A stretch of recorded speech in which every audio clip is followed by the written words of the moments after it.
I love Mohammad, I love Mahadev. बताइए, महादेव पूजा का विषय है कि लव का विषय है? ये महादेव की अवमानना है, मोहम्मद की हमको नहीं पता है, मोहम्मद वाले जाने। ये महादेव का असम्मान है, महादेव का अपमान है। महादेव के साथ ऐसी भाषा का प्रयोग हम लोग नहीं करते हैं।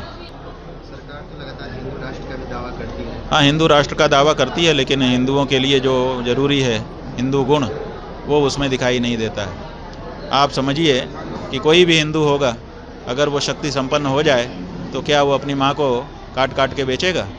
ऐसा तो नहीं हो सकता।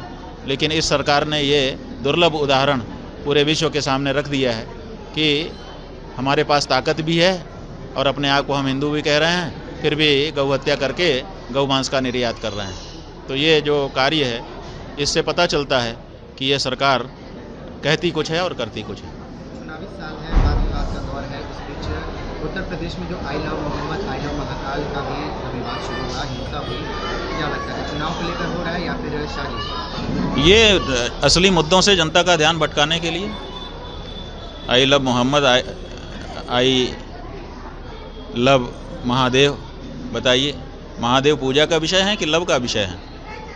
ये महादेव की अवमानना है, मोहम्मद की हमको नहीं पता है, मोहम्मद वाले जाने। लेकिन महादेव, आई लव महादेव कहना क्या महादेव का सम्मान है कि अपमान है? ये महादेव का असम्मान है, महादेव का अपमान है। महादेव के साथ ऐसी भाषा का प्रयोग हम लोग नहीं करते हैं।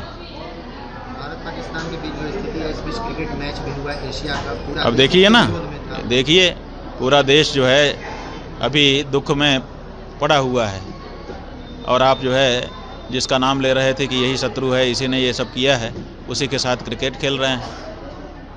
क्या कहा जाए? भारत की सरकार भारत के लोगों की भावना के साथ कहाँ खड़ी हो पा रही है?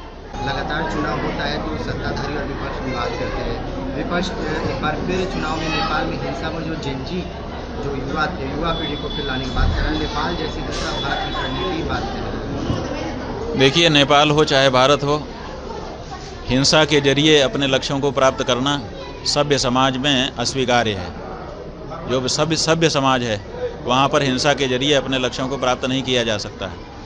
हम एक ऐसा लोकतंत्र देख रहे हैं जिसमें संसद भवन को ही फूंक दिया जाता है। अगर ऐसे सत्ता प्राप्त होगी तो वो सत्ता भी फिर इसी तरह की हिंसा के माध्यम से किसी समय गिराई जा सकती है। इसलिए नेपाल में जो कुछ हुआ वो दुर्भाग्यपूर्ण है। किसी भी देश को अपनी सभ्यता को दांव पे लगा करके उसकी नकल नहीं करनी चाहिए, भारत को तो विशेष रूप से। अगर आपके पास उंगलियों में आपकी ताकत है, आप अपनी उंगली में ताकत को क्यों नहीं पहचान रहे हो? जब चुनाव आए आप क्रांति कर दो बटन दबा करके। तो जब बटन दबा करके आपको क्रांति करने का मौका है तो आप हिंसा का क्यों सहारा लेंगे? वोटर वेरिफिकेशन हुआ, घुसपैठियों का मुद्दा भी बना रहा। भाई, घुसपैठिए किसकी सरकार के समय में आ गए? उस सरकार को पकड़ा जाना चाहिए और उस सरकार को अपनी जिम्मेदारी स्वीकार करना चाहिए जनता के सामने आकर के कि मेरे सरकार के समय में घुसपैठिए आ गए। क्यों नहीं आपने उनको रोका? आप सरकार में बैठे थे, आपके रहते हुए कैसे घुसपैठिए आ गए? और आ गए तो आप उसको जिम्मेदारी लीजिए।